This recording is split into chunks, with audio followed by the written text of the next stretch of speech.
నమస్కారం. ఇది సంగతికి స్వాగతం. యూపీఏ ప్రభుత్వం మరో ప్రజాకర్షక మంత్రం చేస్తోంది. పూట గడవని కడుపు నింపే ప్రయత్నాలపై కనీస ఆలోచన చేయని కేంద్రం పేదలకు ఉచితంగా సెల్ ఫోన్ ఇస్తానంటోంది. పరిమిత పరిధి మేరకు టాక్ టైం ప్రసాదిస్తామని చెబుతోంది. సమాచార యుగంలో హలో గరీబీ అంటున్న యూపీఏ సర్కార్ తాము అందించే పథకంతో పారదర్శకత సాధ్యమవుతుందనే వాదనను ముందుకు తీసుకువస్తుంది. ఉచిత సెల్ ఫోన్ వల్ల అవినీతికి ఆస్కారం ఉండదనే వాదన తెస్తోంది. అయితే భావి సూపర్ పవర్గా ఎదుగుతున్న దేశంలో పేదలు ఇంకెన్నాళ్లు ప్రభుత్వంపై ఆధారపడే విధంగా చేస్తారనే ప్రశ్నకు మాత్రం మన ప్రభుత్వాధినేతల దగ్గర సమాధానం లేదు. దేశంలో ప్రతి ఒక్కరూ ఆదాయం సంపాదించుకునే మార్గాలను చూపించని ప్రభుత్వం ఓట్ల రాజకీయాల కోసం ప్రజాకర్షక పథకాల బాటను వేయటం లేదు. ఇందుకోసం భయపడుతున్న దేశ ఆర్థిక స్థితిని పట్టించుకోవడం లేదు.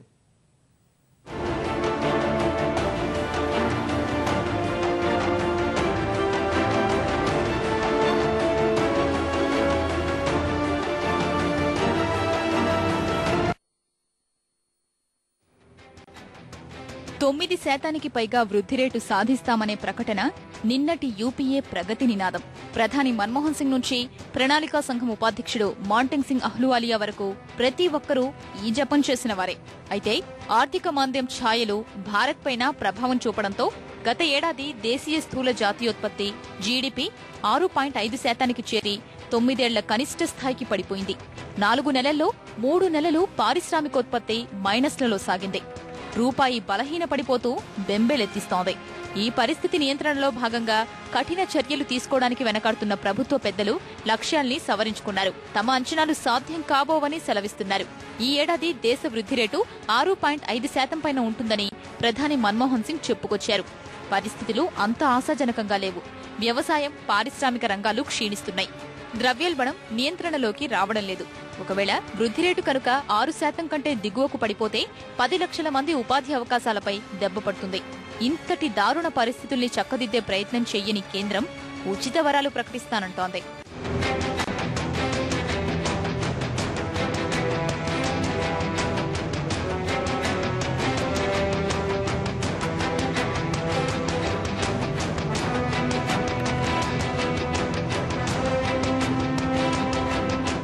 దేశంలోని దారిద్ర్య రేఖకు దిగువనున్న వర్గాల్ని ప్రసన్నం చేసుకునే పనిలో యూపీఏ ప్రభుత్వం పడింది. ఇందులో భాగంగా పేదలకు ఉచిత సెల్ ఫోన్ పథకం ప్రవేశపెట్టి పెరిగిన ధరలతో మండిపడుతున్న సామాన్యుల్ని సంతుష్టుల్ని చెయ్యాలని యోచిస్తోంది. మొబైల్తో పాటు టాక్ టైంని ఇవ్వాలని కసరత్తు చేస్తోంది. ఈ పథకం సాధ్యాసాధ్యాలపై ఇప్పటికే ప్రణాళికా సంఘం అధ్యయనం ప్రారంభించింది. గ్రామీణ ప్రాంతాల్లో మొబైల్ ఫోన్ సేవలు ఎక్కువగా అందుబాటులోకి తీసుకురావాల్సిన అవసరముందని సంఘం ఉపాధ్యక్షుడు మాంటెంగ్ సింగ్ అహ్లూవాలియా చెప్పారు. ఈ పథకం వల్ల ప్రజలకు ఏ మేరకు లబ్ధి కలుగుతుందనే అంశంపై టెలికమ్యూనికేషన్స్ విభాగంతో చర్చిస్తున్నామని తెలిపారు. ఆకలితో అలమటిస్తున్న పేదల కోసం కేంద్రం తీసుకురానున్న ఈ వినూత్న పథకంపై దేశ స్వాతంత్ర్య దినోత్సవమైన ఆగస్టు 15న ఎర్రకోట సాక్షిగా ప్రధాని మన్మోహన్ సింగ్ ప్రకటన చేసే అవకాశముంది. సెల్ ఫోన్లో ఉచితంగా మాట్లాడుకునే స్వేచ్ఛ కల్పించనున్నారు. యూపీఏ 1లోనూ ఎన్నికలకు ముందు రైతులకు 60,000 కోట్ల రూపాయల రుణమాఫీ ప్రకటించిన కేంద్రం ఒకవేళ ఈ పథకం అమలు చేస్తే దేశంలోని 6,52,00,000 కుటుంబాల చేతికి మొబైల్ ఫోన్ రానుంది. ఇందుకు కేంద్రంపై ఏటా 7,000 నుంచి 8,000 కోట్ల రూపాయల భారం పడనుంది. దేశ ఆర్థిక రంగంపై బలమైన ముద్ర వేస్తున్న మొబైల్ ఫోన్ రంగం అభివృద్ధికి నోచుకొని పేదలకు అందకుండా ఉండరాదనే వాదనను కేంద్రం వినిపిస్తోంది.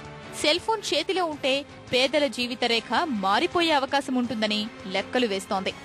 సంక్షేమ పథకాలు అవినీతిలో కొట్టుకుపోకుండా ఉపయుక్తమవుతుందనే వాదనను వినిపిస్తోంది. ముఖ్యంగా విశిష్ట గుర్తింపు సంఖ్య, ఆధార్, నగదు బదిలీ, రాయితీల బదిలీల్ని దృష్టిలో పెట్టుకుంటే పేదలకు అందించనున్న ఉచిత ఫోన్ల వల్ల బహుముఖ ప్రయోజనాలు ఉన్నాయనే వాదనను ముందుకు తీసుకొస్తోంది. గ్రామీణ బ్యాంకింగ్, మార్కెటింగ్ రంగాలు కూడా మొబైల్ ఆధారితంగా మారుతున్న తరుణంలో ఈ పథకం కీలక ముందడుగేనని వాదనలు వినిపిస్తోంది. సెల్ ఫోన్ల వల్ల కమ్యూనికేషన్ రెవల్యూషన్ ఏదైతే వస్తుందో ఇది చాలా వాటి మీద ప్రభావం పడేస్తుంది. ప్రభుత్వం నుంచి ప్రజలకు ఏ వెల్ఫేర్ బెనిఫిట్ వచ్చినా వాళ్ళు తీసుకోవాలి. అక్కడి నుంచి వాళ్ళ పిల్లల్ని అభివృద్ధి చేసుకోవాలి. అక్కడి నుంచి వాళ్ళు పాలకులు కావాలి. అయితే వాస్తవాలు మాత్రం కఠోరంగా ఉన్నాయి. కేంద్రం ప్రతిష్టాత్మకంగా అమలు చేస్తున్న ఉపాధి హామీ పథకం అమలులో అవినీతి కోటలు దాటింది. ఈ పథకం వల్ల మధ్యవర్తులు, రాజకీయ దళారులే ఎక్కువగా లబ్ధిదారులయ్యారు. ఉచిత మొబైల్ పథకం కూడా ఇలా మారే అవకాశాల్ని కొట్టిపారేలేం. ఒకవేళ మొబైల్ ఫోన్లు పేదల చేతికి అందినప్పటికీ ఇంకా అనేక సమస్యలు వెంటాడే అవకాశం ఉంది.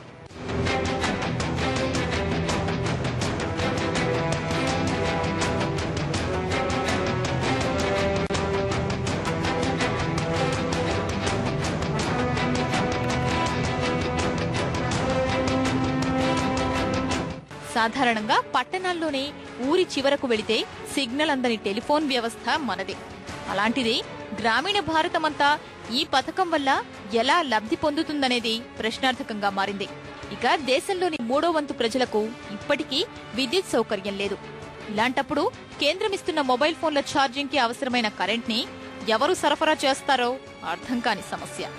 ఆహారం కోసం గ్రామీణ ప్రజలు రోజుకు కేవలం 17 రూపాయల వరకు ఖర్చు పెట్టగలుగుతున్నారని నేషనల్ శాంపిల్ సర్వే తెలిపింది. తిండి కోసమే 17 రూపాయలు ఖర్చు పెట్టుకునే దారుణ స్థితిలో ఉన్న పేదలు కేంద్రమిస్తున్న సెల్ ఫోన్ మరమ్మతులకొస్తే రిపేర్ ఎలా చేయించుకుంటారు? ఇలాంటి అనేకానేక సందేహాలు ఈ పథకంపై కేంద్రం చేస్తున్న వాదనల్లో డొల్లతనాన్ని పట్టిస్తోంది. సరైన మౌలిక సదుపాయాలు లేని గ్రామీణ భారతంలో ఉచిత మొబైల్ ఫోన్లతో టెలికమ్యూనికేషన్ల విప్లవం తీసుకురావాలని కేంద్రానికి ఎందుకనిపించింది? దేశంలో పెరిగిపోతున్న లెక్కలు చూస్తే కేంద్రం ఆలోచన బయటపడుతుంది. 2003లో 1,60,00,000 ఉన్న మొబైల్ కనెక్షన్లు 2004లో 2,20,00,000కు చేరాయి. 2005లో 3,20,00,000 ఉన్న కనెక్షన్లు ఏడాదిలో రెట్టింపై 2006లో 6,50,00,000కు పెరిగాయి. 2011 నాటికి ఏకంగా 45 కోట్లకు మొబైల్ కనెక్షన్లు చేరాయి. 2022 నాటికి దేశ జనాభాను ఈ కనెక్షన్లు దాటిపోతాయనే అంచనాలను తలకిందులు చేసే అవకాశముంది. మరుగుదొడ్లను కట్టుకునేందుకు ముందుకు రాని ప్రజలు మొబైల్ ఫోన్లను మాత్రం కొనుగోలు చేస్తున్నారు. 120 కోట్లు జనాభా ఉన్న దేశంలో ఇంత వేగంగా ప్రజలకు చేరువైన మరో సాధనం లేకపోవడమే కేంద్రాన్ని ప్రభావితం చేసింది. కొన్ని రోజులు బ్రిటిష్ వారికి దాసోహం అయ్యాం, ఇప్పుడు అమెరికా వారికి దాసోహం అవుతున్నాం. అమెరికాలో ఉండే కంపెనీలను ఎట్లా బతికించాలి మనం ఆలోచిస్తున్నాం. కాబట్టి మనం అమెరికా కంపెనీల కోసమే సెల్లో లేకుంటే ఇంకో ఏదో చూస్తున్నాం. ఇలాంటి యొక్క థింకింగ్ మీకు ఎందుకు వస్తుందంటే మార్కెట్కు దాసోహమయ్యే మనుషులు ప్రభుత్వ యంత్రాంగం లోపల పాలసీ మేకర్స్ అయిపోయారని మాత్రమే చెప్పదలిచా.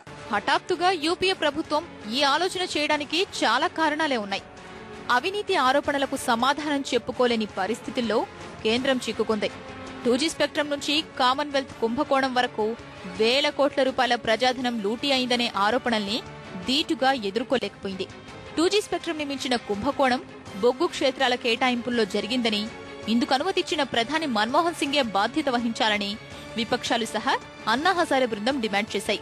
మన్మోహన్ సింగ్ నిజాయితీనే ఆలంబనగా రెండోసారి అధికారంలోకి వచ్చిన యూపీఏ కూటమి ఆయనపైనే ఆరోపణలు రావడంతో దిక్కుతోచని స్థితిలో పడిపోయింది. విదేశాల్లో మూలుగుతున్న నల్లధనం తీసుకురావాలని విపక్షాలు పార్లమెంట్ సాక్షిగా నిలదీసినా, హజారే బాబా రామ్దేవ్ నిరాహార దీక్షలు చేసినా కేంద్రం పట్టించుకోలేదు. ప్రజాకర్షక పథకాలలోనూ అవినీతి విచ్చలవిడిగా స్వైరవిహారం చేస్తుంటే నియంత్రించలేకపోయింది. వీటితో పాటు కరువు కాటకాలు, దిగిరాని ధరలు, దిగజారిపోతున్న ఆర్థిక పరిస్థితులతో సహా అనేక అంశాలు కేంద్రాన్ని ఉక్కిరిబిక్కిరి చేస్తున్నాయి. ఇలాంటి పరిస్థితుల్లో ఏడాదిన్నర కూడా లేని సాధారణ ఎన్నికల్లో విజయం సాధించి మూడోసారి ముచ్చటగా అధికారం చేపట్టాలంటే ఓ ప్రజాకర్షక పథకం అత్యవసరం. దేశంలో కొనసాగుతున్న మొబైల్ విప్లవం కేంద్రం ఆలోచనకు దారి చూపింది. ఉచిత మొబైల్ ఫోన్లు, ట్రాక్ టైంతో ఓట్లు కొల్లగొట్టాలని వ్యూహాలు రచిస్తోంది.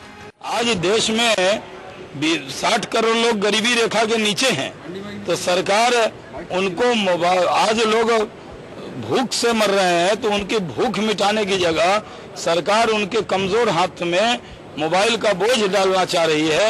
पहले भारतीय जनता पार्टी चाहती है कि पहले गरीबों को गरीबी रेखा से ऊपर उठाओ, उनके 2 रोटी का इंतजाम करो, फिर हाथ में मोबाइल वो खुद ले लेगा. 8 ఏళ్ల పాలనలో పేదలు ఎదిగేందుకు పథకాలు ప్రవేశపెట్టలేకపోతున్న కేంద్రం ఓట్ల కోసం వారిని ప్రభుత్వంపై ఆధారపడే విధంగా తయారు చేస్తోంది. భావి సూపర్ పవర్ గా ఎదగాలంటే ప్రజల జీవన ప్రమాణాలు పెరగాలి. ఉచిత వరాలతో ఇది ఎన్నటికీ సాధ్యం కాదనే విషయాన్ని అధికారమే పరమావధిగా సాగిపోతున్న యూపీఏ గణం గుర్తించలేకపోతోంది. ప్రజలు తిండి గూడు సమకూర్చుకోలేని దైన్య స్థితిలో ఉంటే వారిని అలాగే ఉంచి తమ పబ్బం గడుపుకోవాలని చూస్తోంది. 3 పూట్ల కూడా భోజనం లేని పరిస్థితిలో కూడా చాలా మంది ఉన్నారు. ఇన్కమ్ జనరేటింగ్ స్కీమ్స్ వాళ్ళ లివింగ్ స్టాండర్డ్స్ ఇంక్రీజ్ అయ్యే స్కీమ్స్ ఏమన్నా పెడితే వాళ్ళకి చాలా ఉపయోగం పడుతుంది. Basic needs living standards increase కానప్పుడు ఈ కమ్యూనికేషన్ వాళ్ళకి ఎంతవరకు ఉపయోగపడుతుంది? చదువుకున్నవాడు ఫోన్ చేస్తేనే ప్రజానాయకులు కానీ ప్రభుత్వం పట్టించుకోని పరిస్థితి ఉంది. మరి పేదవాడు ఎవరికి ఫోన్ చేస్తాడు? ఆకలైతుందని ఫోన్ చేస్తే వాళ్ళు ఆహారాన్ని అందిస్తారా? సమస్యల్ని వదిలేసి ఉపరితలంగా కేవలం సెల్ ఫోన్లు ఇచ్చినంత మాత్రంలో దరిద్రం నిర్మూలించబడదు. అయితే ఈ పథకం అమలుపై కేంద్రంలోనే విముఖత వ్యక్తమవుతోంది. ప్రతిపాదిత ఉచిత సెల్ ఫోన్ పథకంపై ప్రధాని మన్మోహన్ సింగ్ అసంతృప్తి వ్యక్తం చేశారని తెలిసిందే. ఆగస్టు 15 నాటి స్వాతంత్ర్య దినోత్సవం ప్రసంగంలో పథకం ప్రస్తావన ఉండబోదని ప్రధానమంత్రి కార్యాలయ వర్గాలు చెబుతున్నాయి. మాంద్య పరిస్థితులు అతలాకుతలం చేస్తున్న వేళ వ్యయ నియంత్రణ చర్యలు తీసుకోవాలని అన్ని ప్రభుత్వ విభాగాల్ని ఆదేశించిన ఆర్థిక మంత్రిత్వ శాఖ ఈ పథకాన్ని తీవ్రంగా వ్యతిరేకించినట్లు తెలుస్తోంది. ప్రణాళికా సంఘం కసరత్తులు చేస్తున్న ఉచిత సెల్ ఫోన్ పథకం కార్యరూపు దాల్చాలంటే ఆర్థిక శాఖ అనుమతి తప్పనిసరి. ఇందుకు ఆర్థిక శాఖ సుముఖంగా లేదని ఉన్నతాధికార వర్గాలు స్పష్టం చేస్తున్నాయి.